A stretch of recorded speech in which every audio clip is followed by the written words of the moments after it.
चले जी, हम मुज़ाकरात हो रहे हैं। डायलॉग हमेशा जो है वो कहते हैं जी बेहतरीन सलूशन होते हैं। तो अब ये बताया जा रहा है हुकूमत और पीटीआई में आज के दिन से मुज़ाकरात जो हम इतने दिनों से सुन रहे थे वो शुरू हो जाएंगे। और कौमी असम्बली सेक्रेटेरिएट ने इजलास का बाकायदा नोटिस भी जारी कर दिया है। क्या है इसमें? स्पीकर कौमी assembly Ayaz Sadiq in camera इजलास की सदारत करेंगे और इजलास दिन 11:30 बजे पार्लियामेंट हाउस के कमेटी रूम नंबर 5 में होगा। हुकूमत और अपोजिशन कमेटियों के अरकान को नोटिस के जरिए आगाह कर दिया गया। अब इसमें है कौन कौन, ये मुझे बताएं। मुकालमे को आगे बढ़ाया जाएगा। अच्छा, वजीर आजम की जानिब से पीटीआई से मुज़ाकरात के लिए तश्कील दी गई टीम में नायब वजीर आजम इसहाक डार साहब हैं, राना सनाउल्लाह साहब हैं, सेनेटर इरफान सिद्दीकी, राजा परवेज अशरफ, नवीद कमर, खालिद मकबूल सिद्दीकी, अलीम खान चौधरी सालिक शामिल है। वहाँ से कौन है? यानी कि एक चीज इसमें नोट करें सदफ के सारी ही जमातें जो इस वक्त हुकूमती इत्तेहाद का हिस्सा हैं उनकी नुमाइंदगी मौजूद है। अच्छा जी, अब चेयरमैन पीटीआई बैरिस्टर गौहर कहते हैं कि मुज़ाकरात जामे और नतीजा खेज होने चाहिए और दोनों कमेटियों में संजीदा लोग हैं, मुज़ाकरात आगे ज़रूर बढ़ेंगे। शेख वकास अकरम ये कहते हैं कि सिविल नाफरमानी से मुतालिक फैसला बानी पीटीआई आज करेंगे। और उधर मुतालबात और वादे पूरे ना होने पर पीपल्स पार्टी के नून लीग से इख्तलाफात बरकरार हैं। अब पीपल्स पार्टी के नून लीग से इख्तलाफात बरकरार हैं और फिर JUI के भी इन दोनों जमातों से इख्तलाफात बरकरार हैं और ये रहते हुए भी JUI का मसला हल नहीं हो गया। बस देखिए वो रहत है, अब तो हल होना है ना। लेकिन मैं ये कह रहा हूँ कि दरमियान में कितना कुछ हुआ है आपस में जमातों के दरमियान भी, जो हुकूमत इंतजार कर रहे हैं नोटिफिकेशन का जो उनका प्रॉमिस हुआ है प्राइम मिनिस्टर से। अच्छा जी, चले इस पे बात कर लेते हैं। मुस्लिम लीग नून के रहनुमा भी इस सारी सिचुएशन पे पहले तबसरा करते रहे। सही रुक गई। हाँ, इससे पहले तबसरा करते रहे हैं वो कि जी मुज़ाकरात, कुछ कहते थे मुज़ाकरात होने चाहिए, कुछ कहते थे नहीं होने चाहिए। इसी तरीके से पीटीआई से भी कुछ लोगों की राय है। तो खावर घुमान इस्लामाबाद से, इस्लामाबाद ब्यूरो चीफ हमारे साथ हैं। Thank you so much Khawar. पहले तो ज़रा ये बता दें कि हमें तो पता चल गया हुकूमती कमेटी में कौन है, दूसरी तरफ से कौन कौन है? देखिए, पाकिस्तान तहरीक इंसाफ की तरफ से तो ऑलरेडी जो कमेटी उन्होंने अनाउंस की हुई है उसमें उमर अयूब साहब हैं, उसमें बैरिस्टर साहब हैं, उसमें हामिद रजा खान साहब हैं, बाकी सलमान रकम राया साहब भी उसके अंदर शामिल हैं। So it's a good beginning. मतलब बस हमें अच्छी की उम्मीद रखनी चाहिए। लेकिन पाकिस्तान के अंदर जो हमेशा वैसे जो कमेटीज बनती हैं वो तो कमेटी खेलती हैं। अब अल्लाह करे ये वाकई कोई या इस नेगोशिएशन प्रोसेस से कोई नतीजा निकले। अच्छा, मुझे ये बताएं कि ये आपने सही कहा कि नशस्तन गुफ्तन बर्खास्तन ही होता रहता है। एक तो जो बैठ रहे हैं तो बातचीत का एजेंडा क्या है? ये कमेटियां जो हैं जिसके अंदर नुमाइंदगी सारी जमातों की, अगर हुकूमती सतह से बात की जाए तो उसमें मैंडेट क्या है इनका, कितनी एम्पावर्ड हैं ये?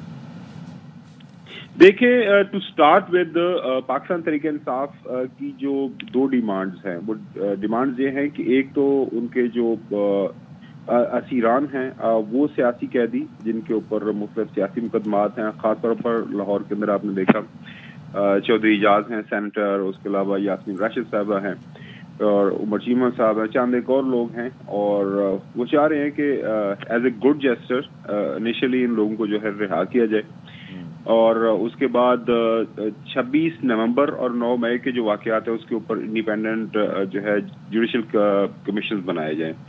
तो ये तो उनकी इनिशियल डिमांड्स हैं। तो उसके बाद जो सारे TORs बनने हैं कि क्या मिड टर्म इलेक्शंस होंगे, जो 8 फरवरी के इंतखाबात का मामला है जिसके ऊपर ज़ाहिर है पाकिस्तान तहरीक इंसाफ का एक अपना दावा है कि मेजॉरिटी सीटें हमने जीती हैं और हमारे से ये सीटें छीनी गई हैं। फॉर्म 45 हमारे पास हैं और 47 जो है वो हुकूमत वालों के पास है। इलेक्शन कमीशन जो नया बनना है, अगर इलेक्शन की तरफ जाना है, क्योंकि मौजूदा जो इलेक्शन कमीशन और उनके मेंबरान के हवाले से पाकिस्तान तहरीक इंसाफ के खदशात हैं और ओवरऑल जो परसेप्शन है आपको पता ही है कि मौजूदा वो कहते हैं कि इलेक्शन कमीशन की मौजूदगी में आज़ाद और शफाफ इलेक्शन नहीं हो सकते। तो बुनियादी तौर पर तो ये चीज़ें हैं। बाकी इसके बाद क्या 26वीं आईनी तरमीम वापस होनी है, जो मुख्तलिफ 26वीं आईनी तरमीम के तहत को फैसले में उनको वापस होना है, वो तो एक लॉन्ग शॉट है।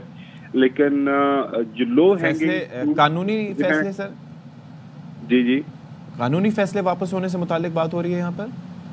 जाहिर है जी 26वीं आईनी तरमीम अगर वापस होती है तो 26वीं आईनी तरमीम के तहत जो भी प्रोसेस हुए होंगे, यानी कोई 27वीं तरमीम होगी फिर, ये आप कह रहे हैं?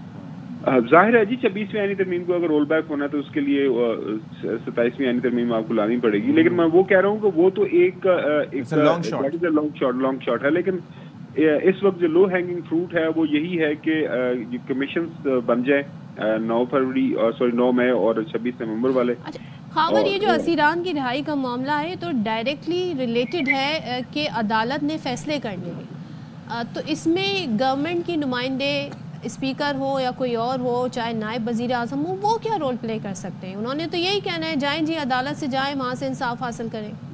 बड़ा अच्छा आपका सवाल है। देखिए तमाम ये जो केसेस है इसके अंदर जो है वो स्टेट जो है उसकी तरफ से सारे मुकदमात हुए हैं। तो ज़ाहिर है जो प्रोसिक्यूटर्स हैं, एडिशनल अटॉर्नी जनरल्स हैं निजी सदर के ऊपर जो ज़ाहिर केस लड़ते हैं, फॉर एग्जाम्पल वो जाके कह देते हैं कि जी हम इसके ऊपर आगे नहीं करना चाहते, हम केस वापस लेना चाहते हैं, तो अदालत कहती है ठीक है बात खत्म होगी। दैट इज नॉट मुश्किल काम नहीं है। लेकिन मैं वही कह रहा हूँ कि हुकूमत वक्त के पास काफी ज्यादा इख्तियारात होते हैं, ऐसा नहीं कि वो नहीं कर सकते। एक आप जो है प्राइम मिनिस्टर साहब अभी एक एडवाइस करें प्रेसिडेंट को जी फलान जो मुकदमात है, जिस तरह आप अमेरिका में देख रही हैं, तो उनको माफी भी कर सकते हैं, ड्यूरिंग केस भी माफी हो सकती है। तो हुकूमत वक्त के पास काफी ज्यादा इस हवाले से। लेकिन खावर साहब एक चीज़ है, मैं ये जानना चाह रहा था कि जी ये जो मुकदमात हैं, आप कह रहे हैं कि हुकूमत अपना इन्फ्लुएंस यूज़ करते हुए, ज़ाहिर है इसी तरीके से हमने कई बार होते देखा कि वो फिर कह देते हैं कि भले नैब हो या कहीं पर भी हो कि जी ये केस हम वापस लेते हैं, हम इसको फॉलो नहीं करना चाहते, या फिर वीक एविडेंस पेश करते हैं जिस पे मुल्ज़मान बरी हो जाते हैं। अगर पाकिस्तान तहरीक इंसाफ को कानून की हुक्मरानी पर, हुकूमत पर ना सही लेकिन कानून की हुक्मरानी पर यकीन है, अपनी अदालतों का जो निज़ाम है उसके ऊपर यकीन है, तो फिर तो इस चक्कर में पड़ना ही नहीं चाहिए ना। ये माशाल्लाह सतीश साहब आपने बहुत अच्छा सवाल किया, और मेरे ख्याल में हम काफ़ी अरसे से सुबह बैठ के ये बात करते हैं। जिस अंदाज से यहाँ पे केसेस बने, पहले केसेस बने, आपको पता ही है, जिस अंदाज से सजाएं हुई, इद्दत का मामला आपके सामने है, साइफर का मामला आपके सामने है, बाकी और भी जो केसेस हैं, और वो उनकी जो प्रोसिक्यूशन थी, केस चलने का तरीकाकार, उसके बाद आपने देखा कि पहली पेशी जब हुई तो नेक्स्ट लेवल पे जाके वो केसेस सारे के सारे फारू हो गए। मैं वही अर्ज करूँ कि पूरी दुनिया के अंदर एक से ज्यादा ये मिसालें मौजूद हैं। आपके पास जो है साउथ अफ्रीका की मिसाल मौजूद है, उसको भी छोड़ें, जुमा 8 दिन हमारे मुल्क के अंदर जब एक रिकॉन्सिलेशन का प्रोसेस हुआ था 2008 में, NRO पता है, उसके अंदर फिर सारी सियासी जमातें उसका हिस्सा बनी थी। उससे भी पहले अगर हम चले जाए 2006 के अंदर एक चार्टर ऑफ डेमोक्रेसी भी हुआ था, उसके अंदर भी ये बताया गया कि जी माजी को हमने भूलना है, जो चीजें हैं उनको खत्म करना है, एक दूसरे के खिलाफ जो हमने काम किए हुए हैं उनको हमने जो रोल बैक करना है। सो ऐसा नहीं है कि कुछ हो नहीं सकता। But that was declared null and void ना। आप वो NRO की बात करें 2007 वाले की, वो भी नल एंड वॉइड हुआ। लीगल प्रोसेस तो फिर अगर एक चीज बताएं, मुझे ये बता दें, इसमें PTI के लिए तो बहुत कुछ है जो उन्हें चाहिए, गवर्नमेंट क्यों मुज़ाकरात कर रही है, उन्हें क्या चाहिए?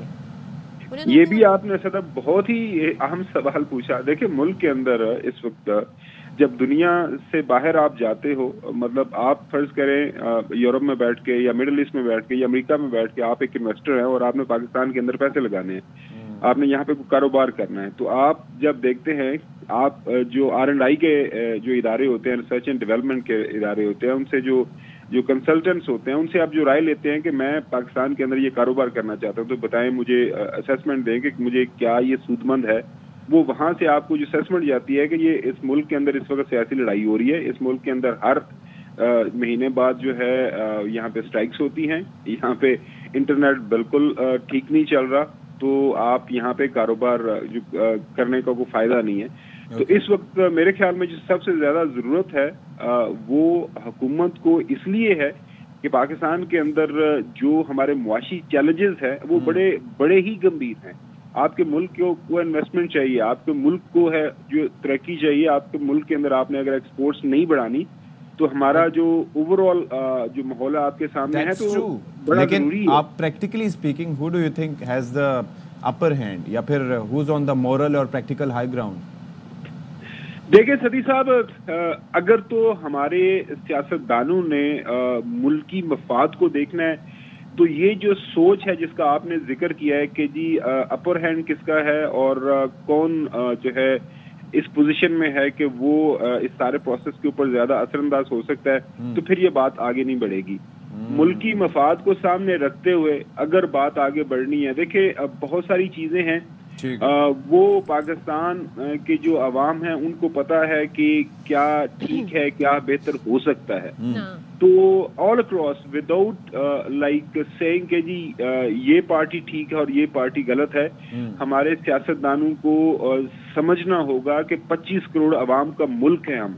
हमारी जो 40% आबादी है जो 10 करोड़ से ज्यादा सदफ बनती है वो पॉवर्टी लाइन से नीचे है। पिछले एक साल के दौरान 26 लाख लोग मजीद जो है पॉवर्टी लाइन से गिरे हैं। तो और वो पॉवर्टी लाइन से जो नीचे बंदा जाता है सती साहब, ये हमें बार बार बताने की जरूरत है कि उसके पास एक दिन के लिए भी खाने के पैसे नहीं होते। तो जिस मुल्क के अंदर 40% आबादी जो है वो बेचारी गुर्बत ज़दा है, उस मुल्क के जो उसके मुल्क के जो लीडरान हैं वो उनका ताल्लुक किसी भी पॉलिटिकल पार्टी से है। तो हम मेरे ख्याल में हमें हाथ जोड़ने चाहिए उन सबके सामने कि वो अपनी जो उनकी अनाएं हैं, अपनी जो उनकी ईगोज हैं उनको साइड पे रखें और अपनी सियासत को थोड़ी देर के लिए पे साइड रखें। उसूलन, that's a beautiful wish, ख़ावर गुम्मद साहब, thank you so much for being with us.